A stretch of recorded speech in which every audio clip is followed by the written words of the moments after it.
Okay guys, ituturo namin sa inyo ngayon kung paano i-bypass ang FRP sa Flare J1 Mini. Yung Flare J1 Mini kasi wala siyang OTG. So, yung iba kasi sinasalpakan lang ng USB. Tapos sa USB, andun yung settings, install settings para ma-access natin yung factory reset. Pero dito kasi wala siyang OTG. So, ang kailangan lang natin ay Wi-Fi.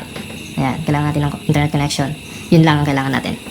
Tapos kung paano, check muna natin. Meron siyang nakalagin na account dun sa Google. Tignan natin sa accounts. Ayan, meron siyang Google account. For example, yung phone mo is bumabagal lang siya, tapos gusto mo na siyang i-hard reset. Or, nakalimutan mo, i-hard reset mo siya, pero hindi mo na maaalala yung Google account mo. So, ganito ang gagawin natin. Example. Patayin muna natin siya. Ayan po siya, Flare J1 Mini. Para i-factory reset siya, so press power button, tapos volume down. So yan guys, nakapasok na tayo. So para pasukin natin yung mga command, press power button then up. Ayan. Tapos, factory reset natin siya. So ayan guys. Then reboot system now.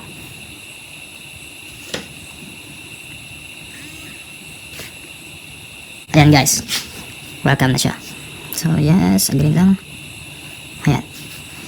Next. Sige, skip. Ayan. Kailangan natin ng internet connection dito para ma-access natin siya. Pakita ko lang sa inyo.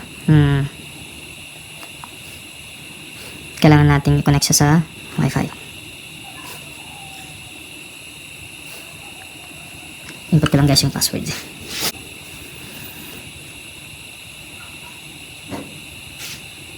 So yan guys, connected na siya.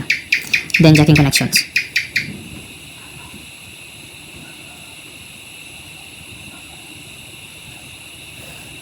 Okay, not now. Medyo matagal lang siya guys, so patient lang dapat. Ayan, checking info. Ayan. Siya sabi niya, this device was reset to blah blah blah blah.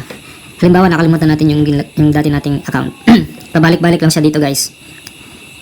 Ibig sabihin hindi natin siya ma-access kung hindi natin matandaan yung lagay nating account dati. So, ang kailangan natin ganito. Ang gawin natin, ito kasi connected siya sa hotspot. So, i-block natin siya. Yan, ito siya. So, pagka next natin, tsambahan natin siya, i-block natin siya. Wait. Kailangan ng ano dyan, timing. Okay, let. So, ito siya, connected siya dito. Then, okay, next. Then, block. Okay. Ayan, ito magpapakita guys. Couldn't sign in. So, next lang natin. Ayan. Kailangan lang natin talagang patient, paulit-ulit lang yan. Dapat maganda yung ano natin, timing natin. Ayan, connected na siya ulit. Next. Then, block. Ayan, ulit. Next. Ayan guys, yun ay ipakita, name. Then, next lang yan, skip muna natin. Pero, yung set screen lock now, huwag natin i-skip. So, maglagay tayo ng kahit anong lock. For example, pattern. Ang nilagay ko na lang is, ayan, parang 7. 7. Ayan.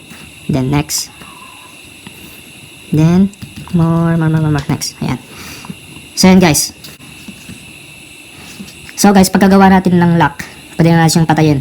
Dito lang, ilalak natin siya. Ayan. Kung mapapansin nyo, meron siyang, nagkaroon na siya ng ganito, ng lock screen. So pag sinipe natin yan, kakita natin yung, ayan. So babalik siya dito.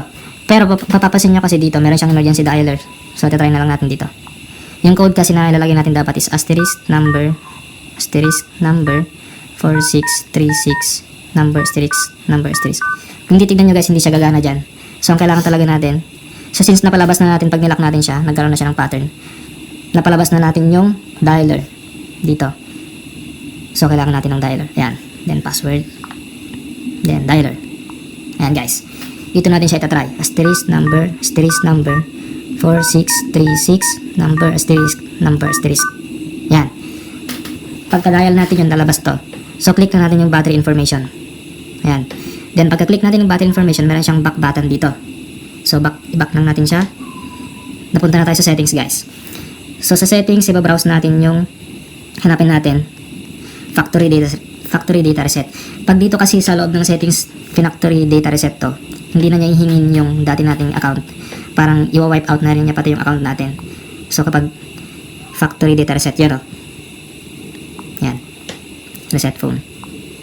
Yan yung password natin kanina, 7. Then erase everything. Ayan. Ayan na siya, guys. So antayin na lang natin siya a moment lang.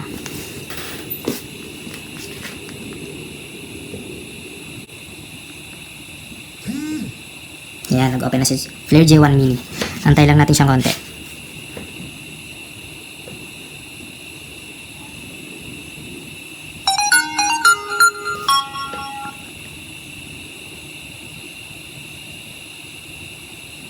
Yan, lollipop siya.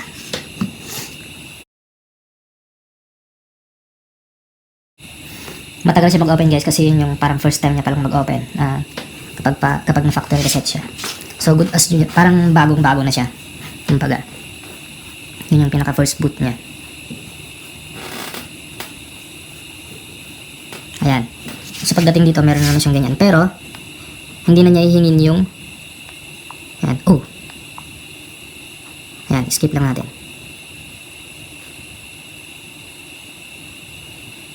Skip. Yan, nakita nyo, guys, pwede na siyang skip. Skip anyway. Next. Next. Skip na muna natin lahat yan. Then, skip din. Skip anyway. So, ito, warranty. Skip lang natin.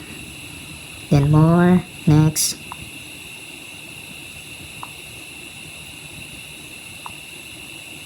Alright. Yan, guys. Na-open na natin siya. Yan. Okay, guys, sana makatulong sa inyo itong video na to. Kung meron pa kayong questions, just comment down lang po. Maraming salamat.